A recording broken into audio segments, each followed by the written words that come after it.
साल का सेलिब्रेशन भी होगा, लोग बाहर निकले कल पूरी दिल्ली में कई जगह जाम लग रहा है, लोग घर से बाहर निकले हुए हैं, क्या कोई गाइडलाइन जारी करने का सोच रहे हैं आप लोग? देखिए, जो हमारी केंद्र सरकार से 4 दिन पहले डिस्कशन हुआ, उसके हिसाब से साउथ के जो स्टेट्स हैं, केरला, तमिलनाडु, कर्नाटका, इधर थोड़ा नए वायरस का वेरिएंट देखा जा रहा है। ये वेरिएंट ओमिक्रॉन का ही एक सब वेरिएंट है, माइल्ड है, बहुत ज्यादा सीरियस डिजीज इससे नहीं हो रहा है। दिल्ली के अंदर औसतन 400 से 500 सैंपल रोज टेस्ट हो रहे हैं, जिसके अंदर 5 से 7 पॉजिटिव केसेस रोज आ रहे हैं। तो कह सकते हैं कि 1% से भी कम पॉजिटिविटी रेट है। और आज की तारीख में कुल 4 मरीज जो है दिल्ली के अस्पतालों में कोरोना को लेकर एडमिट हैं। तो स्थिति पैनिक की नहीं है, मगर अगर भीड़ भाड़ वाले इलाकों को जो कोमॉर्बिडिटी लंबी बीमारी से ग्रस्त लोग हैं, जिनको बीमारी के कारण जिनकी इम्यूनिटी कम है, वो लोग भीड़ भाड़ वाले इलाकों से बचें, उनके लिए ये अच्छा रहेगा। कोई गाइडलाइंस जारी की गई है? न्यू सब वेरिएंट के या इसको हमने जो है जीनोम के लिए भेजा है। जीनोम सीक्वेंसिंग के बाद हम लोग बता पाएंगे। जीनोम सीक्वेंसिंग के लिए आपने हम सारे पॉजिटिव जो सैंपल्स हैं जीनोम अभी सीक्वेंसिंग। तक ऐसा कुछ है सौरभ, अभी तक ऐसा है कि जीनोम सीक्वेंसिंग की कोई रिपोर्ट आई और वो आने वाली है, तो जैसी आएगी तो कोई बता।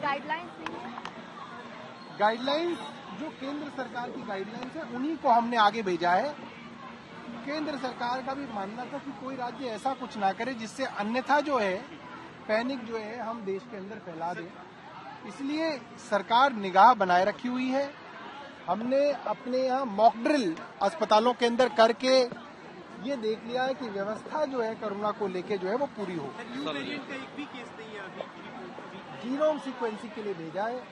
मुझे लगता है कि न्यू वेरिएंट कोई ऐसा सीरियस वेरिएंट नहीं है कि अगर उसका कोई वेरिएंट का कोई कोरोना का कोई मरीज होगा भी तो उसके लिए बहुत चिंता की बात है। नए साल के लोग निकलेंगे तो उसके लिए कोई गाइडलाइन जारी करेंगे या सिर्फ आप यही कह रहे हैं कि लोग बचें? क्या देखिए, मुझे ऐसा लगता है कि केंद्र सरकार के अनुसार ये कोई बहुत सीरियस थ्रेट नहीं है। मोटे तौर पे ऐसी गाइडलाइन जारी करना जो इम्प्लीमेंट ना हो वो व्यर्थ होती है। और जब लोगों को पता होता है कि डिजीज बहुत सीरियस नहीं है, तो आप कितने ही बड़े बड़े फरमान जारी कर दें, उससे सिर्फ और सिर्फ पब्लिक की हैरेसमेंट होती है। लोग उसका फायदा उठा के पब्लिक से जो है पैसा वसूलने की कोशिश करते हैं, तो उसका एक्सपीरियंस बहुत अच्छा नहीं है।